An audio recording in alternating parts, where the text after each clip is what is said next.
Welcome, everyone, our listeners and our watchers of MedEd Matters, your medical education podcast. I'm Dr. Omar Young. I'm here with my esteemed co-host, Dr. Abhi Shripad. Hi, Dr. Shripad. Dr. Young, how you doing? Great. We are here on our season two finale. Can you believe it's been 2 years of the podcast? No, I can't. We were just talking pre-show about how time flies, but it's been great. We've had a nice run of episodes this season, ranging from simulation to working with APPs to understanding what it means to be a medical educator, with Dr. Shripad interviewing me. And today is our season finale, so I'm happy to turn it over to Dr. Shripad, where we're going to talk about something very special with three special guests today. Absolutely. So today's episode comes at a time in the cycle of medical education where learners are starting their journeys at different levels. And so what we have today is a very unique perspective from different eras, different levels of training, and hope to provide listeners a bit of perspective as to folks who are at the start of their learning journey or a little bit more advanced into their learning journey. So I will let our esteemed guests introduce themselves, but we have Dr. Clark Pearson, Dr. Alex Kraus, and Tyler Soy, who is a current fourth year. So maybe Tyler, do you want to just quickly introduce yourself to our listeners? Yeah. My name is Tyler. I am a new fourth year as of 3 months ago, applying to OB/GYN this fall. I have different interests and different subspecialties, but keeping an open mind. I'm originally from Chicago, but moved to North Carolina for medical school, and I don't think I'll ever leave. Okay. Dr. Kraus, would you like to introduce yourself? Yeah, perfect. I'm Alex Kraus, and I am a current assistant professor here at UNC in maternal fetal medicine. Thanks for having me. Right. Dr. Young, I think we know you well. Hello. And it should be noted that Dr. Kraus has made history tonight. She is our first repeat guest. Oh, Okay. Nice. Yeah. Lovely. just a big day in MedEd Matters. And then Dr. Clark Pearson, would you like to introduce yourself? Sure. Hi, I'm Dan Clark Pearson. I'm a professor emeritus and chair emeritus in the department. I stepped down in 2019, but very close to this department for many, many years when I was chair. I'm a gynecologic oncologist by subspecialty training, so I haven't delivered a baby in nearly 50 years, but it looks like Alex and Omar and I can do that, and Tyler will learn soon. But I enjoy continuing on the teaching faculty, and Tyler and I have interacted on my Wednesday afternoon case studies by Zoom, and I hope I didn't put him on the spot too many times, but I enjoy that interaction with the third year students as they're learning obstetrics and gynecology. So it's nice to be on the podcast with you guys. Perfect. Well, thank you all for joining. And so we'll kind of just launch right into it. And, I think what would be helpful to frame this discussion is to start with Tyler. You're starting on this year that you're going to, explore a lot of different areas of our field and, the 4 years and lifelong learning after. So what have been some of the main things you've thought about as, you approach this year in terms of things you would want to know, ways you'd want to approach learning in this next part of your career? Yeah, it's been very cool. It's been very fun to kind of transition from a third year to a fourth year. People ask you questions and expect you to know more answers than they did the year prior. So that's been really cool. Overall, I think also transitioning from third year to fourth year, there's been a lot. My questions have really changed. Obviously, like I want to still understand kind of pathophysiology, but kind of the reasoning behind management has been something I've been really seeking answers for. Why are we pushing this medication? Why are we doing this? And that's not something I was really thinking about last year as much. I was kind of just thinking about like what to do versus why are we doing these said different kind of management things. So Yeah. those are kind of those big first things that have been kind of hitting me. Yeah. And so, one of the things that's highlighted with that is essentially how learning changes at different levels. And, you highlighted a bit of the difference in types of questions you ask. So maybe Dr. Clark Pearson, and sort of hearing that as with the experience you have, what are some of the ways that maybe you would reflect in your experience the key differences in a learner from their fourth year of medical school into internship? Yeah, I mean, I think Tyler hit on a good one to start with, which is sort of why do we do these things? I mean, you've done the book learning or however you learned online in the first 3 years of medical school, and I think you're making that transition now in fourth year and then moving on into a residency program where understanding why you're doing things is very important. I mean, obviously, continuing lifelong learning needs to continue. I mean, we're not set. Things have changed so much since I started in obstetrics and gynecology that it's hard to keep track of. But nonetheless, I think one of the real things that I would say is because looking at interns in the that I've worked with in the past, sometimes they're still in the book learning phase and not quite realizing that you're the doctor now, you're the clinician taking care of clinical problems, and that requires a whole different skill set from communicating, not only just the fund of knowledge, but the ability to communicate, to work as a team, to rely on colleagues, rely on consultants, deal with families. And so that's really, the care part of what you've been learning, Tyler, up till now is where you're going to transition into doing that. So I think that's really important. I think thinking about clinical decision making, sort of the why you're talking about, but actually implementing that and how do you go about really making it happen to take care of that patient or developing those surgical skills or the obstetrical skills you have. So that would be sort of my initial response to that transition from medical school learning to being a clinician, being a board certified obstetrician gynecologist, and for you, Tyler, 5 years or so from now. Mm. If I may jump in for a second, Tyler brings up a good point about talking about, understanding the pathophys and the physiology in the first couple of years of medical school and then transitioning to the why. And all of you have started to intimate that it is important to understand the why of things of what we do. I would argue that we should be asking the why of things from day one of medical school. And I don't know how you feel, Tyler or Dr. Kraus, but in undergraduate medical education, I think there is a tendency to really just flood you with information, but not necessarily really understand why the loop of Henle operates like it does, or why you have changes in your heart rhythms or things like that, because I think it's easier if you understand the why, then you don't have to do all this rote memorization stuff. And so that's in one bucket. But then the other bucket is critical thinking. I think we do a really poor job of educating our medical students in doing critical thinking.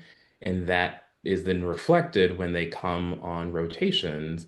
And they're really not used to being able to have a thought process on seeing a patient, going through the stuff, as opposed to just opening a textbook and going to like page 63 and seeing the Krebs cycle, which your patient in front of you is really not going to care what that is. Like they need you to make a decision. So I'd be curious to hear what you all think about that.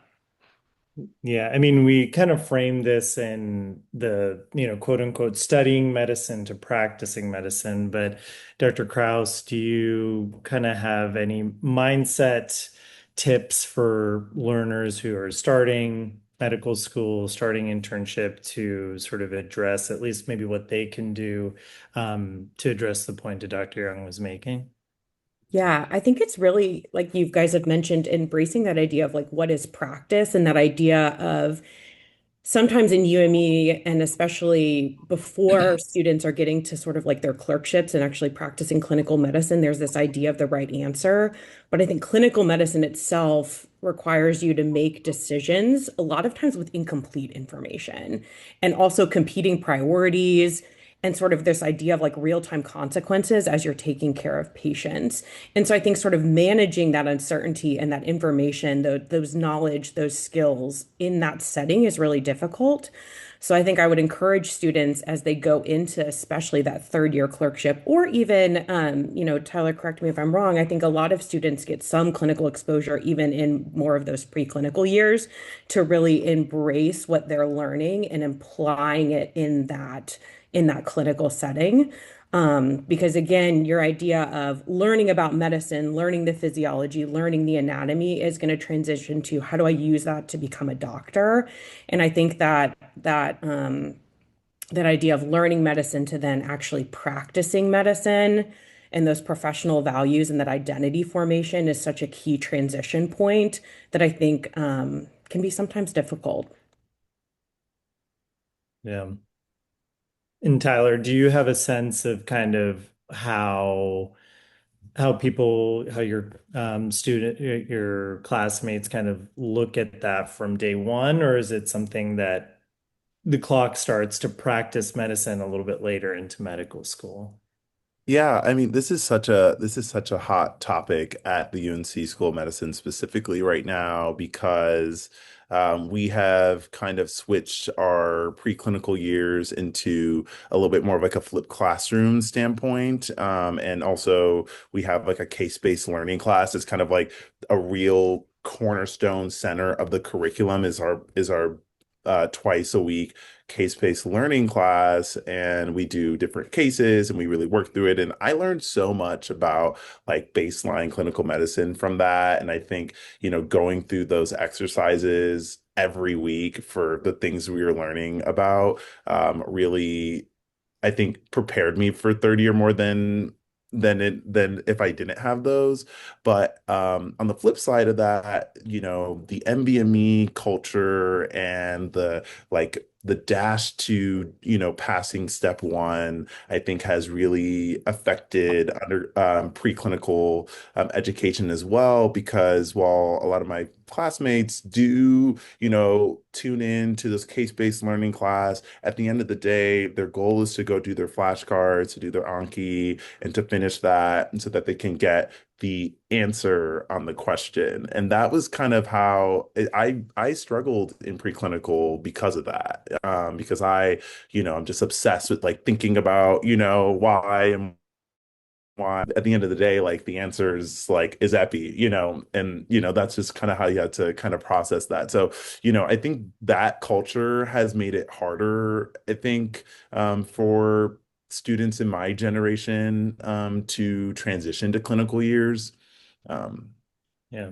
And Dr. Clark Pearson, I would love to hear kind of your perspective on the evolution of, learners that you've seen come through because, even when I was in medical school, there was a lot less flipped classroom and it was very much pre-clinical years to clinical years. I'd be curious to hear your thoughts seeing, several years of learners come through as to maybe differences that you may have noticed with, junior residents coming in, if with, more kind of critical thinking earlier in curricula, if that had any impact on learners you worked with, if it was a strength, if there's gaps that we're not seeing compared to a more traditional paradigm. Yeah, well, I mean, I've seen in the many years I've been in medicine the evolution of curriculum. About every 5 years, the medical schools have changed curriculum from, where I was trained as a medical student in the 70s, where, it was sort of blocks. It was GI and then it was cardiovascular and all that. they're very rigid for 2 years and minimal clinical experience in those first 2 years. I mean, I think we had sort of more of a discussion about clinical challenges or problem solving like Tyler's talking about, but it wasn't really a flipped classroom. It was sort of more a discussion led by a professor or a fellow or somebody like that. So I think, medical education's evolved. I hope we're on the right track to get to even producing better, in the end result, medical students and doctors. I did spend 2 months of my fourth year medical school, the last 2 months in England at a teaching hospital. And there it was sort of much more rigid in terms of sort of the didactics. And basically, the interns, when they finished medical school, got thrown into clinical medicine and just sort of like sink or swim. I mean, they had very little true exposure to caring for patients. And I think most of them swam. So there's probably different ways that we all learn, but I think we're still producing excellent doctors. I think we produced excellent doctors in the 70s and 80s and 90s too. So, but I think maybe there's some generational differences that I may not be fully appreciative of, that Tyler's generation is different than mine. I mean, we didn't have computers and we didn't have iPhones and we didn't, we learned things out of textbooks and maybe we'll watch some surgery films on either reel-to-reel films or VHS, put it in the box sort of thing. So things have evolved. I mean, Tyler's getting everything off the internet and can see multiple different ways to do a hysterectomy and prepare that way, where I was flipping through surgical atlases, looking at step by step by step. So things have evolved, and I think we're doing a great job of medical education today.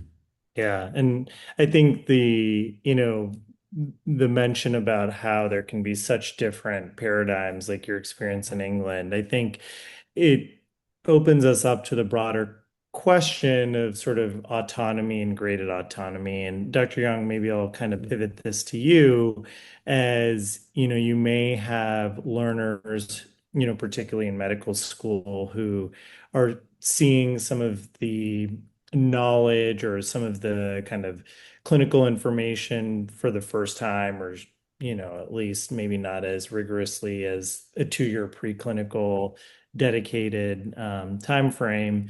How What sort of advice would you have for, faculty to be able to give their learners more autonomy at an earlier stage when, some of the value is placed on critical thinking, problem solving, when they may not have the, rote memorization down in the generations past did? So autonomy to a medical student in per se? Yeah, as a case example, and then maybe we can broaden it to residents and Yeah. fellows. So I think autonomy to a medical student is a interesting question to answer because by virtue of you being a student, you're not necessarily going to ever be autonomous, right? So the question actually starts with, do you have faculty that actually are invested in your education? That's the first step. And I think the second step is putting yourself back in the shoes of you having been a student and what was your experience on said rotation? How did you learn what you do? And how can you impart that knowledge to someone who's coming to you for the first time, doesn't know anything?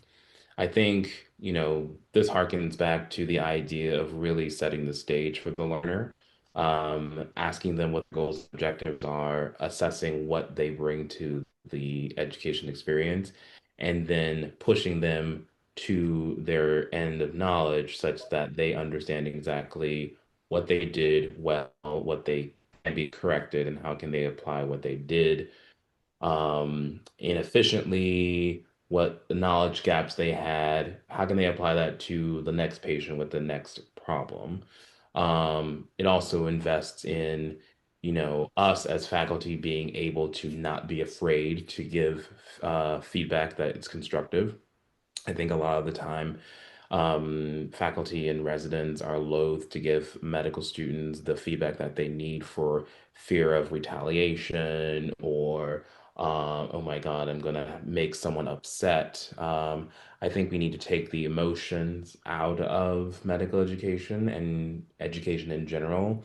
And it does a disservice to us to not be able to provide the student with the actual feedback that they need. And so, if I have a learner, which I've had in the past, that is, that I would expect, to have the knowledge, and the baseline knowledge and skills for, let's say, a fourth year medical student on a MFM sub-I. If they do not reach that level of exhibiting that knowledge or being able to articulate it or being able to take a history, then I should not be afraid to say, hey, this is not okay. These are standards that you should meet, and here's how we can correct it. Um, that's initially what I would say. Yeah. I mean, highlighting the role and comfort and investment of faculty is, I think paramount. Dr. Kraus, I want to kind of get your perspective as somebody who's now a couple years into practice where, you're getting comfortable with your clinical style and, how you manage complex patients in the world of MFM. How would you suggest junior faculty sort of balance what Dr. Young said with being directive and being very intentional about your teaching and allowing autonomy for, say junior residents or fellows while you're still sort of getting your footing. Yeah. And I think what Dr. Young's saying is there's definitely a responsibility of the faculty, but there's also a responsibility for the learner. So I think this idea of autonomy and shared entrustment and that decision making is a two-way street. And so I think what you're really looking for too, and I think it'd be interesting to hear Tyler's insight on this, is a learner, whether that's a medical student or a resident that's coming in with a proactive attitude about autonomy and what their goals are. So, Dr. Young was saying, encouraging those learners to set those goals, but also challenging them to do so, to come into whatever, maybe the clinical encounter or that procedure with baseline understanding of the knowledge behind it and then what their goals are. So maybe, it's a medical student that's coming into a C-section that says, like, today, I want to really make sure that I'm understanding the anatomy of the different steps of the C-section. Or today, I really want to focus on, knot tying. Can you make sure that you're giving me feedback on this and observing me doing this? And so I think when someone comes in with a really proactive attitude, I'm much more willing to say, this is great. You're invested in your education. I'm going to be invested in providing you feedback. And then have that same sort of conversation afterwards where the learner is saying, is being reflective, or this is what went well, this is where I can improve. And then having that same expectation of me to sort of reflect on me as sort of an early faculty member, an early teacher, to say, what did I do well? What can I do to improve next time to help make this a better learning experience for you? So it's definitely sort of, I think, a two-way street in a relationship with regards to like autonomy and then entrustment decisions. Yeah. And having clear learning goals and being able to articulate that in and of itself reflects a sort of very broad skill set, that incorporates medical knowledge, sort of understanding of where somebody is for themselves and their, learning arc. So I think that's a great point in how learners can be advocates for themselves. And Mhm. so, Tyler, as you sort of have now started in your fourth year doing AIs or sub-Is for our listeners in different regions of the country, what sort of perspective do you have on how to respectfully advocate for yourself as a learner, or is that something you guys sort of generally get direction on? Walk us through the confusion that sometimes I think medical students feel.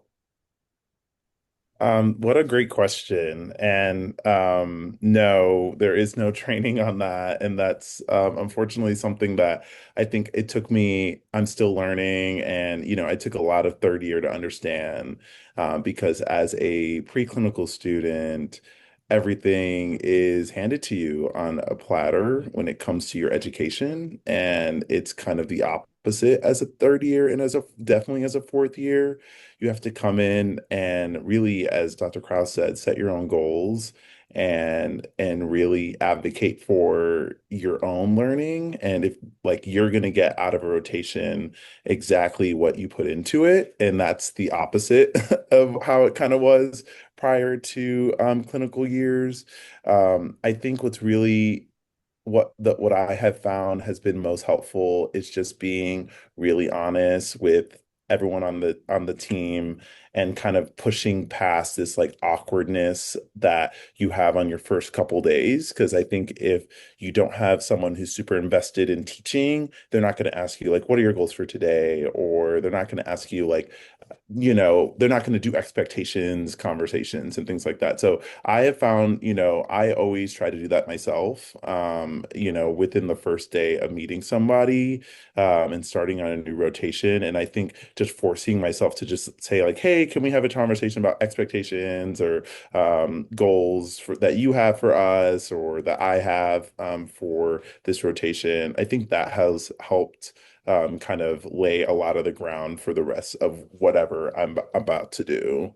Um, Yeah. And it's I think also, Avi, I mean, there's really, a number of things that I think Tyler's going to get into, but and he already has, but I'm sure. I mean, but understanding how the system works. I mean, I'm just thinking of the resident, or the intern, the second year resident that wants to do a case he or she hasn't done, and who do you go to? Well, first of all, how does the system work? I mean, a first year resident at UNC is not going to be given the opportunity to do an open abdominal hysterectomy unless there's some emergency or something like that. So understanding how the system works. And so I think at UNC, where, the open abdominal hysterectomy, the few that we do are sort of given to the third and fourth year residents. So if you're an intern, don't be bumping up against the chief resident saying, hey, when am I going to get to do it? It's like, having some emotional understanding of how things actually work. And then also understanding your own skill level. And what are you really capable of doing? You might wish you could do a radical hysterectomy, but you're probably going to need to definitely do a couple of years of a fellowship before you're going to do that. So I think just having some of that awareness is important in addition to having the goals. But then, when you feel like it's your turn to do that hysterectomy, I'll just stick with that theme. Then who do you go to? Is it the resident ahead of you, or is it the chief resident, or the attending, or the fellow that's in between there? And understanding how the system works, and then who you go to and say, hey, I haven't done an abdominal hysterectomy, but I really think I can do it, and I'd like to, get online to do that. So that understanding the system, I guess, is what I'm saying. I totally agree with you. And this is something I do mention to medical students and learners about it's wonderful to have dialogue about expectations on the rotation, particularly because evaluation is critical as you apply to residency or for fellowship, and that's really important. But ultimately, there's no expectation conversation you have when you're an attending. You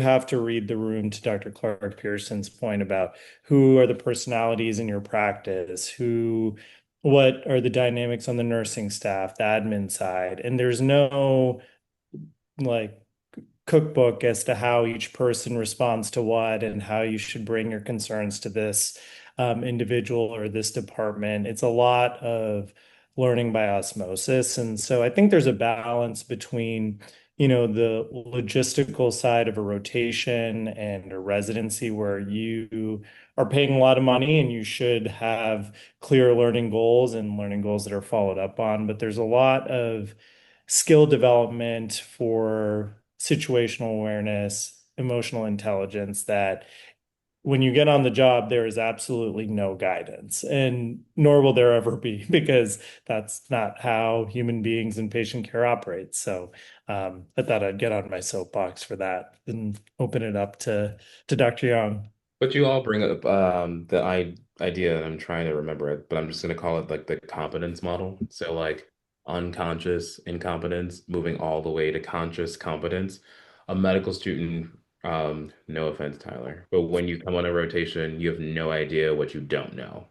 And so it's important for us as faculty to guide you into saying, what are the things that I want a student on my rotation or with me in the office or with me in the operating room to achieve by the end of this learning experience, such that by the end, they can at least go to the level of conscious competence, which is I'm aware of my abilities to execute something and I can do it with the guidance of others around me. Do I expect a medical student to reach the level of doing a total abdominal hysterectomy? Absolutely not. Do I expect a medical student to, by the time that they're done with me on a rotation, to take an obstetrics and gynecologic H&P? 100%. And so I think setting those expectations as to what a learner at a specific level should be able to achieve is going to be super important. I think Dr. Kraus can actually speak to that in terms of levels and of professional activities that a learner should achieve. Yeah, I would say too, we're definitely trying to move in that direction, coming off of what Tyler said, that feedback and this idea of entrustment and what should a medical student, what should a resident do based on their level of training.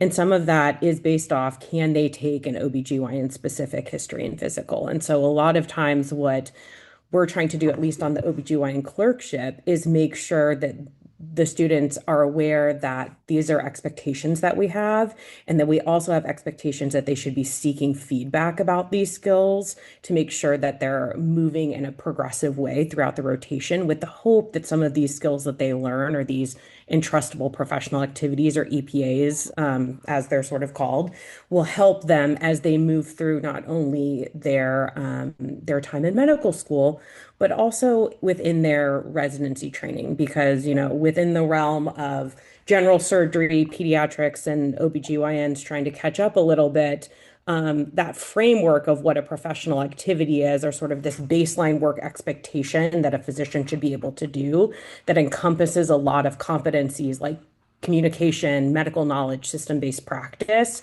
These ideas, we should start introducing medical students to this early on, so that they have an understanding of expectations and this framework and this language that they'll use throughout, the rest of their career. Wonderful. Well, I feel like we could talk about different topics all day, but you know, probably our last sort of area that I'd like to kind of bring to the group, because we do have such a varied set of experience here, is this general idea of how to maximize learning experience. And I think this comes up in a lot of different sort of ways. So, work hour restrictions being one thing. What's highlighted there is what some people may say, that the plentiful learning opportunities from spending more time in the hospital are now dried up when folks can't stay there as long, or as long as previously. Or, the question of abdominal hysterectomies come up, where, residents are getting fewer and fewer opportunities to learn that, yet are expected when they're in practice to be able to, manage patients appropriately and safely. And maybe Dr. Clark Pearson, we can start with you with maybe the idea of surgical training, where learners may have fewer cases to maximize their skills during residency or fellowship. How would you kind of advise the resident or fellow who's worried about that kind of dynamic? Well, I think first of all, the faculty should be worried about that, and so figuring out a way, and I think we're doing a good job of that at UNC to maximize that exposure. So, if there's one abdominal hysterectomy this week, uh, this doesn't necessarily have to be just one resident. So two residents could be scrubbed there with the supervision of the fellow or the attending. So try to maximize that exposure as much as you can, and maybe the resident on one side is just assisting, and the other one is doing is the lead surgeon, but the assistant if they're a good assistant, learns a lot by being the assistant and anticipating what the next step is for the primary surgeon. So I think maximizing that exposure, I hope we'll get better and better at developing simulation where we can do things repetitively. I mean, it's that the repetition for surgeons, I think, is incredibly important. And just like if it's tennis or a golf stroke or whatever, the more you do, if you're doing it right, the better skill you're gonna develop. So those repetitions are important, and repeating a simulation over and over again. And again, I hope we're going to develop better equipment. I've been helping the third year, well, all three of the oncology residents do a very low fidelity abdominal hysterectomy, styrofoam setup. But going through the steps is important. It's sort of like me thinking about going through a surgical atlas, but what's first step, second, third, and obviously variations on the theme are critical, but that's where the more exposure you get, the better you get at it. So, I think we're, at least in the Society of Gynecologic Oncology, have really gotten into a program that's uh, a surgical skills development program for all first year fellows that is with cadavers. And these are very expensive things, but it's I think critically important for the fellows to get that kind of exposure and those repetitions. So but I think the faculty needs to be thinking about how can I maximize this, and of course the resident needs to be engaged and really being active and proactive in their own educational development too, and not say, well, I could scrub in on this case, or I could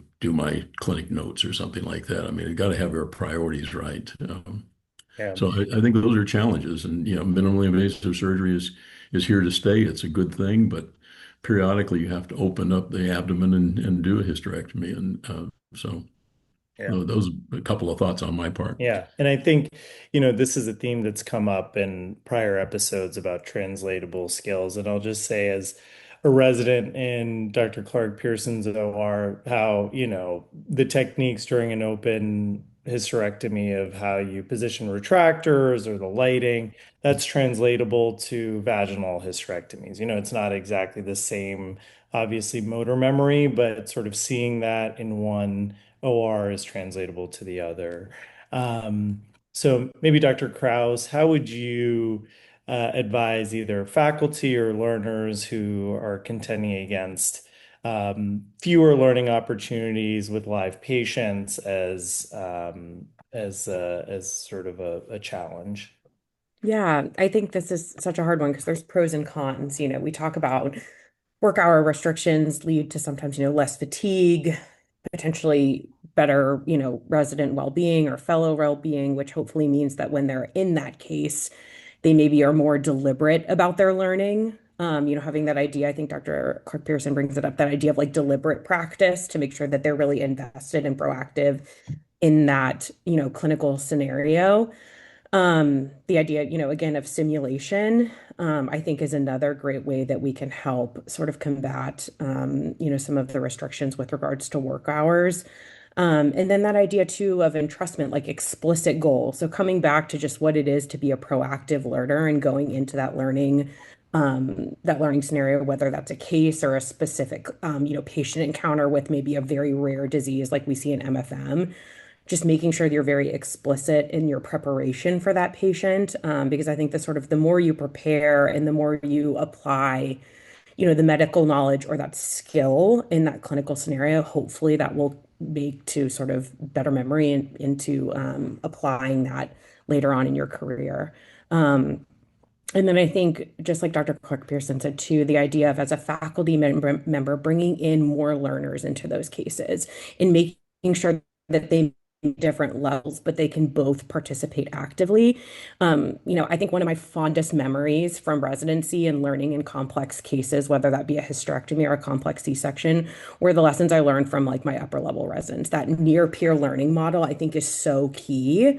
Where you're obviously learning from the faculty member, but from that co-resident and from that fellow in that case, there's such a wealth of knowledge and learning that goes on. Yeah, I like that term, near peer. I don't know if I've heard that one Yeah. before, but I like that a lot. Dr. Young, any thoughts? No, I would agree with everything that Dr. Clark Pierce and Dr. Krause have said. I think every single clinical experience, be it in the clinic or in the operating room or wherever, has learning for all sorts of levels. It really just depends on, like we had said earlier, is the learner willing to engage in the educational experience? Do they have a understanding of what their limits of the educational experience will be? And also thinking about, even if you aren't a medical student that's going to go into OBGYN, you still need some skills from this rotation that are going to be applied to every single specialty that to which you'll be exposed, but also eventually to the specialty that you select. And so I I challenge medical students on this all the time. I always say, like, what are you going to be when you grow up? I don't expect you to be an OBGYN, but someone tells me, oh, I'm going to be a psychiatrist. Great. There's a ton of stuff that you can learn from the OBGYN rotation that's going to apply to your training as a psychiatrist. And so, you know, open your mind and receive the information and really understand how we present information and put it into the context that you'll be able to use it later. Yeah, well, that's terrific. I think this is a good sort of place to bring our episode to a conclusion. But before we do that, we always end our episodes with our med-ed moment, which is just a quick one or two points that our guests have maybe taken away or would like to kind of impart their wisdom to our listeners. I'll maybe start with mine that I've collected from your guys' wisdom is that I think for both, faculty and students, the interested faculty, the interested student goes a long way, meaning there's a lot of things that we can do to iron out expectations or allowing autonomy, but staying curious, staying interested in sort of how we can, develop learning, particularly for junior learners on a day-to-day basis, is good fuel for good learning. So maybe Tyler, I'll punt it over to you. Yeah, I think today was really cool because I kind of learned a little bit about the faculty perspective of the student experience, like obviously it's easy to be kind of in your own world and engaging your education from your perspective, but having the perspective of the people teaching you as well helps you figure out kind of what we were talking about in reading the room. Like as a student, the only way to really do that is to think about, okay, like what is my resident dealing with right now? What is my faculty member dealing with right now? What are they doing? Is now a good time to ask this question or to help out with something else? Great. Dr. Kraus? Yeah, I've been thinking. So I think since, being an MFM faculty member, and I do a lot of work with fellows, and then also thinking about doing a lot of work with medical students and that whole spectrum from UME to GME, I think I'm going back to like our initial question of this idea of what can we do to help learners, especially medical students, as they start to transition from that study of medicine to the practice, where they're applying that knowledge, applying those skills that sort of teaches them not only their professional identity, but how they take care of people and assume responsibility is something that I'm going to keep thinking about because I think that's something that we can still improve on. And it's just that it's a hard question to answer, but something I think, like Dr. Clark Pearson said, that we're still producing great physicians and something that we just need to continue to focus on throughout that transition point. Great. Dr. Clark Pearson? Sure. Well, I'm going to make it simple, I think. And this would be for whether it's students or residents or fellows or even faculty. I mean, it's a lifelong learning process, but being engaged and Tyler sort of touched on it. Sometimes you sort of like, I don't know exactly what I should be doing today or how I'm supposed to be reacting to this situation. but really being engaged. I mean, don't hang back. I mean, it's the student that doesn't want to scrub or doesn't want to, assist in a case. I know I'm talking surgery all the time here, but nonetheless, I think engagement is really important, and people shouldn't hang back. They should get involved. I mean, don't be overly aggressive, but show an interest and you're going to learn. And that would be my take home from one pearl for today. Okay. Dr. Young, want to bring us home? Sure.